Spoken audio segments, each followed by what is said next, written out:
Presiden Joko Widodo akan melantik Kepala Otorita Ibu Kota Nusantara pada hari ini Kamis 10 Maret 2022. Dan saat ini kami sudah terhubung dengan produser lapangan CNN Indonesia Nova Naya Antaka.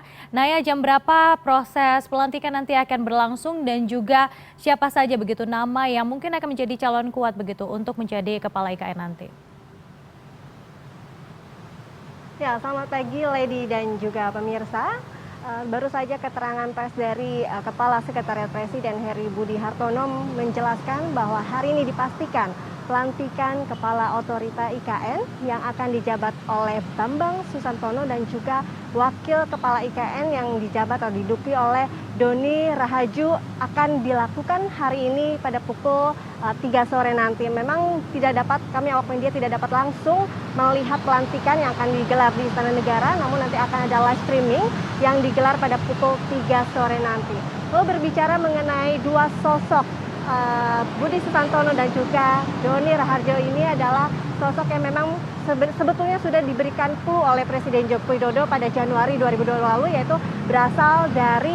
kandidat berasal dari non-partai atau dari kalangan profesional dan juga memiliki latar belakang arsitek.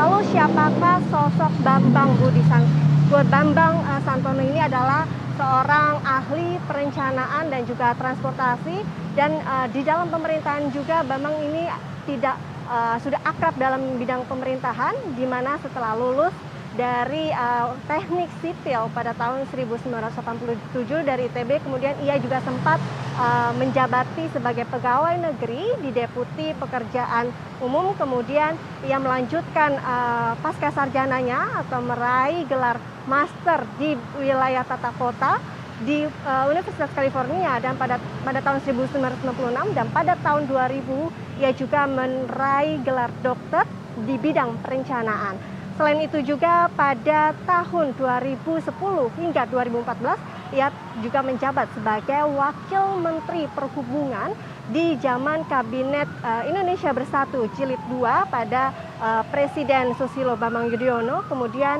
pada tahun 2007 hingga 2010 ia juga mendapat jabatan atau dipercaya sebagai Deputi di Kementerian Perekonomian, dan setidaknya dia diberikan kepercayaan oleh 8 menteri mulai dari Kwik Yanggi hingga Hatta Rajasa.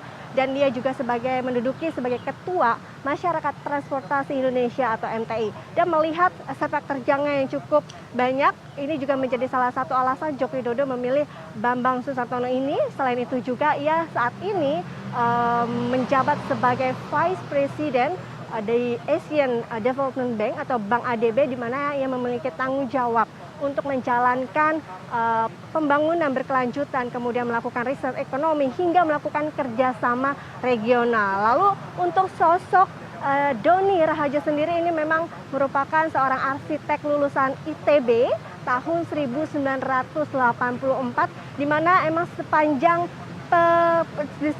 kiprah kerjanya ini memang dihabiskan di perusahaan swasta, di salah satu pengembang terbesar di Indonesia, di mana saat ini ia menjabat sebagai Managing Director President Office di Sinarmas Land Indonesia, di mana memang ia cukup menjadi seorang atau pemimpin petinggi dari Sinarmas Land ini untuk mengembangkan kota BSD City yang memang dahulu kita ketahui adalah kota yang bukan kota ataupun dulunya adalah merupakan hutan karet. Dan melihat dua sosok ini merupakan dua sosok yang dipilih langsung oleh Presiden Joko Widodo dengan berbagai macam pertimbangan. Yang pertama, mereka merupakan latar belakangnya adalah arsitek, kemudian berasal dari non-partai dan berasal dari profesionalisme. Dan melihat dari kinerja dari Bambang sendiri, memang dikenal sebagai sosok yang humanis, di mana cakap bekerja, dan dalam pekerjaannya dan lingkungan kerjanya juga Doni Rahardjo juga dikenal sebagai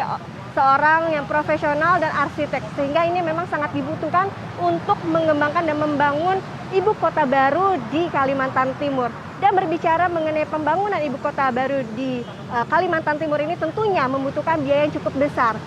Joko Widodo sempat mengungkapkan bahwa butuh biaya sekitar setidaknya 501 triliun, sehingga sosok Bambang yang pernah menjabat sebagai Vice President di Bank ADB ini juga memungkinkan untuk membuka akses investor, sehingga pembiayaan dalam progres pembangunan ibu kota baru di Kalimantan Timur ini bisa dapat berjalan dengan lancar. Tentunya dengan kolaborasi dari wakilnya yaitu Doni Raharjo. Dan diharapkan tentunya dengan dipilihnya kepala dan juga wakil otorita IKN ini dapat mempercepat progres pembangunan pusat ibu kota baru atau IKN Nusantara ini di Kalimantan Timur. Lady. Terima kasih Naya terkait laporan Anda tentang rencana pelantikan kepala otorita Ibu Kota Nusantara. Selamat bertugas kembali Naya.